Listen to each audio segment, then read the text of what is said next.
আমাদের ইমিগ্রেশনের যারা আছে অফিসে তাদের সাহায্যে আমরা প্রথমে পাবেল কুমার কর নামে একজনকে বাংলাদেশি সন্দেহজনক অবস্থায় ওনাকে ডিটেন করে আমাদের কাছে হ্যান্ড ওভার করে। পরবর্তী সময় আমরা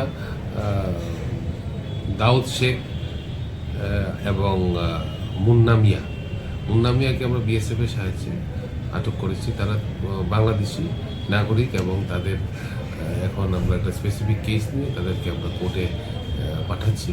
তাদেরকে ইন্টারোগেশন করে আমরা দেখছি আর কেউ আছে কি না এদিকে তাদের যারা নাকি অবৈধভাবে ভারতে প্রবেশ করেছে।